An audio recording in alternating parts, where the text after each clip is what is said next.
Hi, welcome to my video, which I've put together for the benefit of the members of the Solis Inverters owner group on Facebook, following my own little voyage of discovery into how to getting Home Assistant to control my Solis 5K hybrid inverter.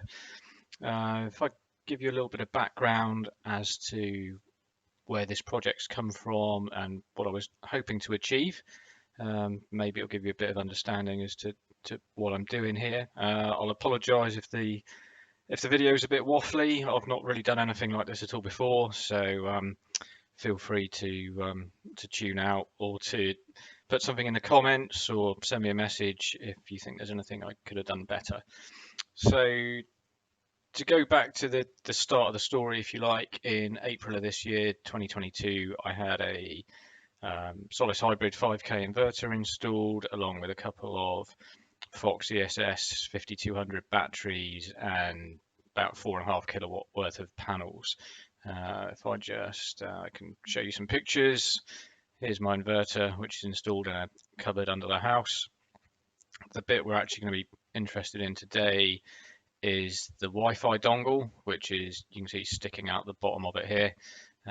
Please ignore the quality of the cement work in my cupboard. That wasn't me. There's the batteries, and there's the whole system. What I was kind of promised when the system was installed by the installation company was that it would be smart enough to charge the batteries when there wasn't enough solar energy to charge them, and also be smart enough to charge when electricity is cheaper, as I was going to go on to the Octopus Agile tariff. So there's some sort of logic involved in getting that done, and unfortunately when I came to ask the installers how I actually achieved that, they didn't know. I also was of the impression at the time that everything could be controlled via the Solis app on my phone. Actually, that turned out to be pretty rubbish, if I'm honest. And I see lots of comments in the Facebook group that people think that the information is inaccurate, and I'd have to agree with you. But let's not talk about that too much. So my journey into Home Assistant and integration was born out of the fact that the Solis app wasn't really delivering the information that I was hoping to get. So if I sort of bring up how the system fits together and what you're likely to need if you're going to go down this route. So I've got a little notepad here with some notes on. So first of all, how the system actually works is we've got Home Assistant. In that's got various integrations, but we have what's known as a Home Assistant automation, which is going to call a Home Assistant script. That script is going to issue an MQTT publish command to solismod and pysolarmanv5, which I have running on a Raspberry Pi, and that then sets the relevant Modbus register via the Wi-Fi dongle on the inverter. So that's the bit which is actually controlling the inverter rather than just obtaining information for it for reporting purposes. In terms of what you're actually going to need to get this up and running, this is by all means, or no means, an exhaustive list, and there's probably some bits that I've missed from here. And I'm not going to go into huge detail about how you get each component of this up and running, because there's really good documentation for getting each bit up and running. What I'm hoping to show in this video is how all those bits plug together once they are working. But you know, you're more than welcome to comment or send me a message, and I'll try to help you the best I can, although I'm by no means an expert in this. So in terms of what you're going to need something that is going to run the full fat version of Home Assistant. Originally, I had Home Assistant running in a Docker container on my Pi, but actually that doesn't allow you to run Home Assistant add-ons, and there's also other components which you can't install when it's in a Docker container. So I've now got Home Assistant running as a virtual machine on a server which I was really lucky to inherit from a work colleague. But you could run it on a Windows machine. You can have it running on its own template. So the video isn't really here to discuss that, because that's done in great detail all over the place. You're also going to need something else to run the Python scripts on, which are going to send those Modbus register commands to the inverter. You cannot, to my knowledge, run those Python scripts from Home Assistant. Home Assistant does not have the ability to install Python on it, so you'll need another device. So for me, I could have set up, or one day I might set up another virtual machine just running CentOS or Ubuntu or something and install Python on that. But for the moment, I'm just using my Raspberry Pi to do that. We're obviously going to need to install Home Assistant. In my Home Assistant installation, I installed the file editor add-on, which is extremely helpful, and I'd recommend that anyone else does that as well. The Samba add-on is also really useful. That'll enable you to browse the file system of your Home Assistant from a Windows machine.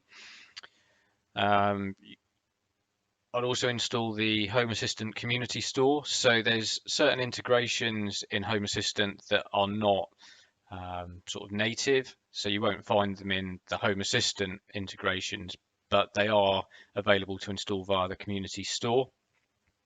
One of those integrations that's only available via the Community Store is SolarMan, so we'll need to get that installed, and also the MQTT add-on, which is installed via the add-ons. Now again, all of these components, there's videos and there's information on GitHub and well, also all over the place of how to get those up and running. So hopefully I won't need to go into any detail as to how to do that, because that's all kind of prerequisite. On the device which is going to talk to the Wi-Fi dongle, so for me, I'm using a Pi. We're going to need Python installed. I'm running version 3. something or other.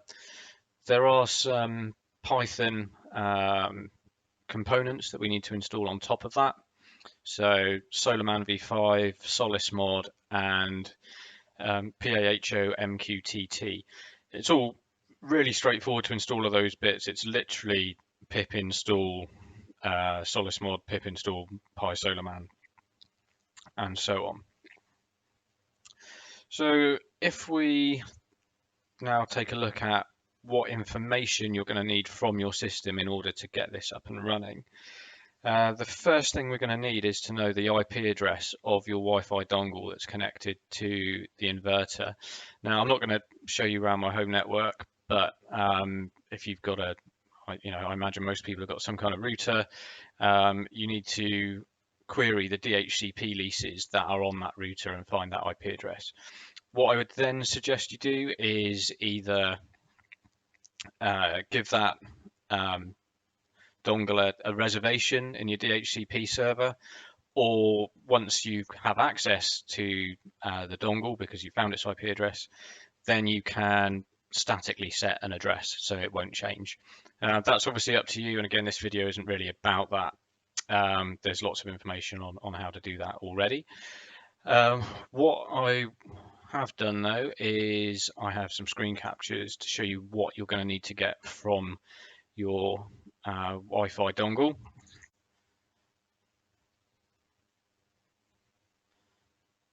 So once we've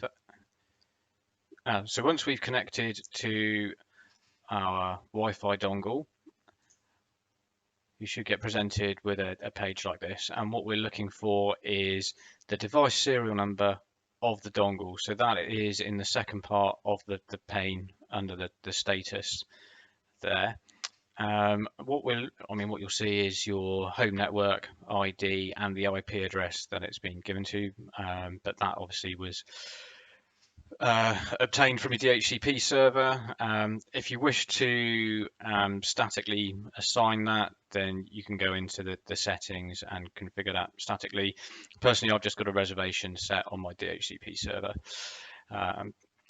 What we're also going to just take a quick look at is if you append config_hide to the IP address of the dongle, we should get various other parameters, and what we're just going to check is underneath the internal server parameters there, we just want to check that port 8899 is open and is running in TCP server mode. So this is literally that MQTT protocol being enabled on that dongle.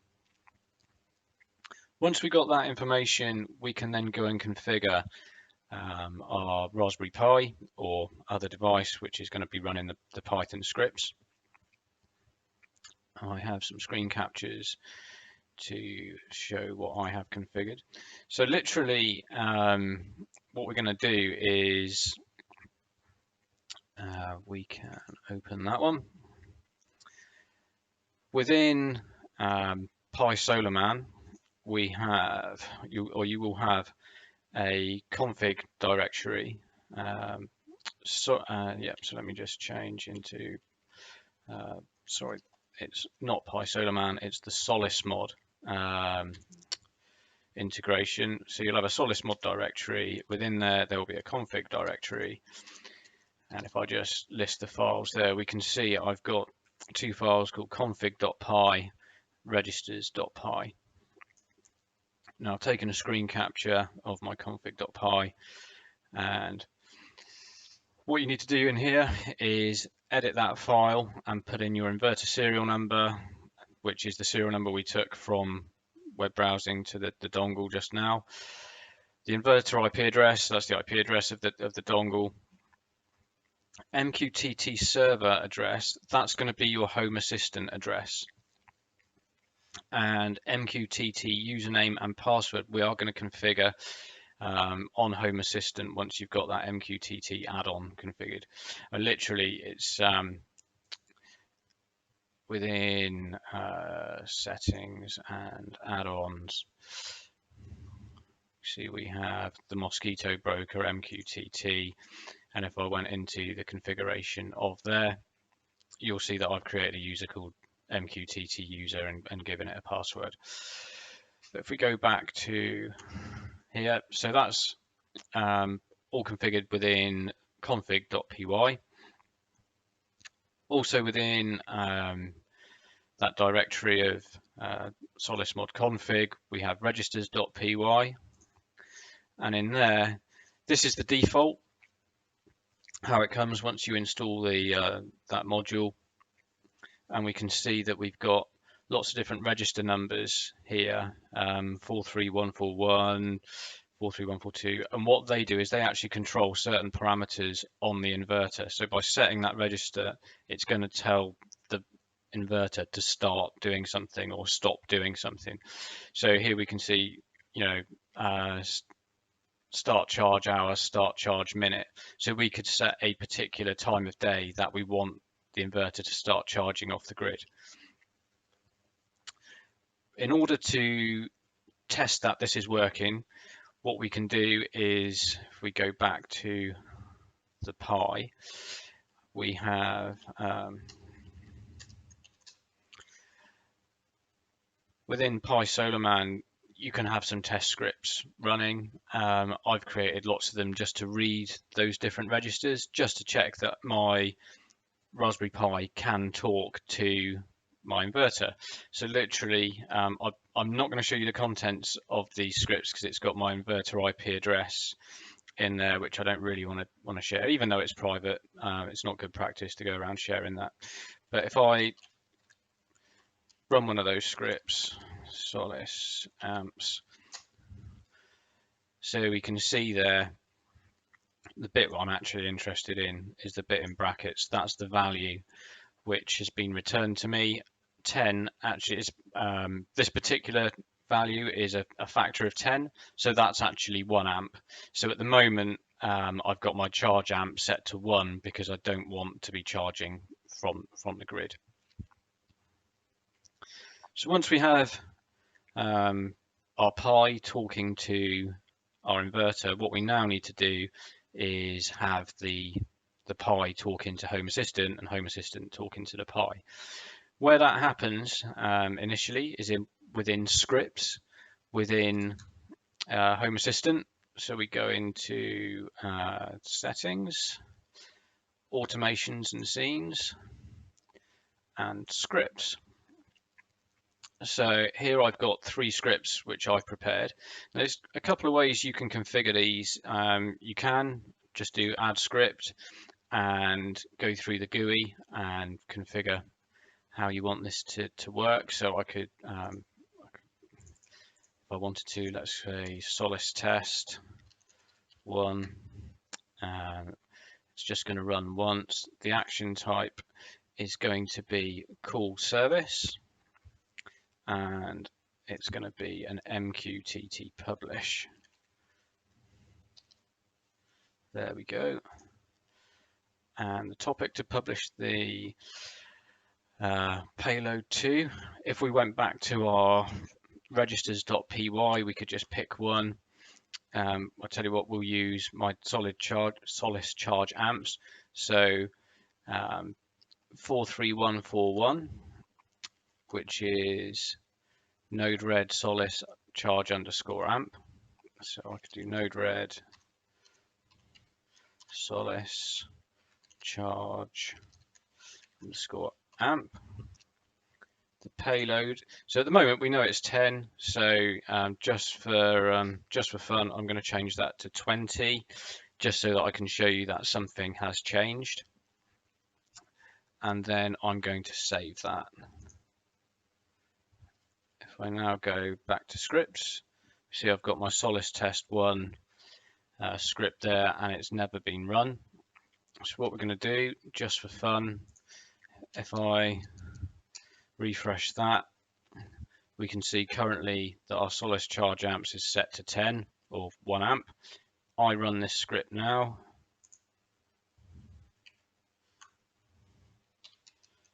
That should be set to 20. There we go. We can see that the value has changed. And just for fun, I am going to change that back to 10 again. Save the script, and go to scripts and run that. We can see that's gone back to 10. There is one thing actually I forgot to mention. So within solismod, in order to have the process on the Pi running, you do need to run the main.py script, which is basically sets the listener up on the Pi, waiting for commands from Home Assistant and ready to relay them onto the inverter. In my particular setup, I have main.py run at boot with a command which is set in cron tab, so cron tab is list of tasks which automatically run when the system boots. So I mean, I could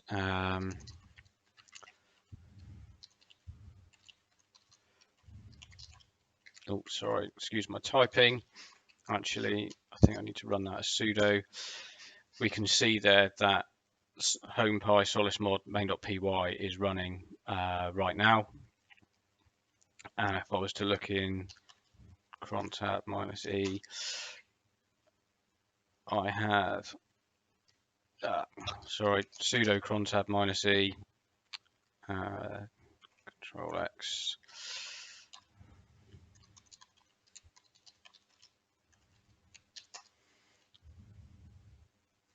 We can see there that I have on a reboot, wait for 30 seconds, and then launch my main.py, which is the say the process, which is then going to listen for those MQTT commands. So the final piece, if you like, is to have this run as an automation. So, or this was my ultimate goal, and my utopia, if you like, was to have my home system make the decision that if tomorrow's solar forecast is going to be poor and my battery is less than 50% charged, then I want to charge the battery at the cheapest 2-hour slot from Octopus Agile. So I have an automation set up called change the charge amps based on solar forecast. So what this does, I don't know if I can can we view the actual code of this? What I'll do, so I mean here is the automation within the GUI. Within File Editor, this will browse to our Home Assistant, and here we go. So this is actually my automation. Now File Editor is actually really cool because YAML, the scripting language that all this is written in, is really picky when it comes to having the indents in the correct place. So if you were to say edit this in Notepad++ or just Notepad, it's really easy to get it wrong, and when you go to do your check YAML before rebooting, it will fail. Whereas in File Editor, if it's wrong, it will give you a red cross there. So in fact, I could just, if I change something here, if I put another tab in, there we go, we got an exclamation mark because my formatting is wrong. So, and that's actually been really helpful to me. So here's my automation. The alias is just a descriptive name. Description is a little bit more detail, and I always write myself concise notes so that when I come back to this in a few weeks or months time or whatever, it should make sense. So what I want this automation to do is to change my charging amps to 30 if the solar forecast is less than 15 kilowatts for tomorrow, and if my battery is less than 50% charge, and also if it's the cheapest 2-hour time slot from Octopus. So it's relatively complex, but actually when you break it down into the component parts, it's actually fairly straightforward, I think. So my trigger is the solar production tomorrow being less than the numerical value of 15, which is 15 kilowatts.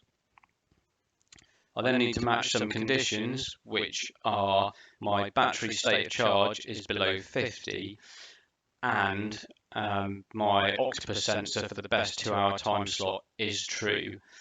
So if production tomorrow is 15, it will check these two, or sorry, is lower than 15, it will check these two conditions, and if both of those are matched, because we have a logical AND happening there, we're going to call that service, which is our script, which we had a look at just now, which is to charge from the grid at 30 amps for 2 hours.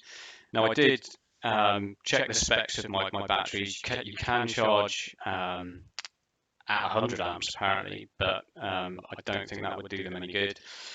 And at the moment I'm still kind of in a testing phase, so I just wanted to check that the charge does actually does happen. Typically, since writing this, we've had really good weather where I am, so it hasn't actually happened.